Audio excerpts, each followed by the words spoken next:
নমস্কার সকলকে, আমার চ্যানেলে তোমাদের সবাইকে স্বাগতম। বেশ কিছুদিন পর আজ তোমাদের সাথে সুস্বাদু একটু নিরামিষ রেসিপি শেয়ার করতে চলে এলাম। তোমরা কমেন্ট করে জানিও রেসিপিটি কেমন লাগলো, এবং আমার চ্যানেলে নতুন হলে চ্যানেলটিকে সাবস্ক্রাইব করে দিও। আমি এখানে 200 গ্রাম পনির নিয়েছি। পনিরগুলোকে ছোট ছোট করে চৌকো করে কেটে নিলাম। এবার একটি প্যানে কিছুটা পরিমাণ নুন জল গরম করে নিয়ে পাশে রেখে দিলাম।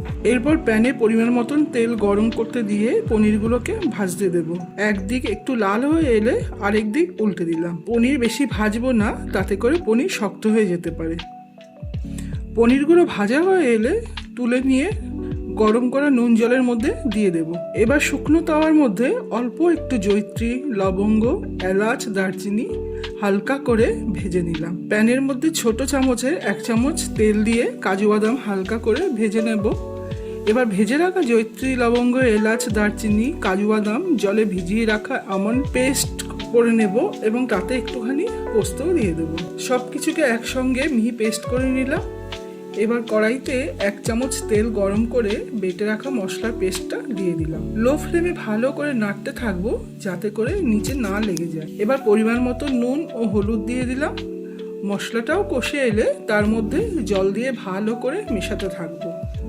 ঝোলটা একটু ফুটে এলে নুন জলে ভিজিয়ে রাখা পনিরগুলো ঝোলের মধ্যে দিয়ে দেবো। নুন জলের পনিরগুলো ভিজিয়ে রাখলে পনিরগুলো নরম হতে থাকে। ভালো করে মিশিয়ে নিয়ে অল্প কিছুক্ষণ তরকারিটা ফুটে এলে উপর দিয়ে চিড়ে রাখা কয়েকটা কাঁচা লঙ্কা ছড়িয়ে দেবো। উপর দিয়ে এবার সামান্য ঘি ছড়িয়ে দিলাম। এই যে তৈরি আমাদের নিরামিষ শাহী মশলা পনির।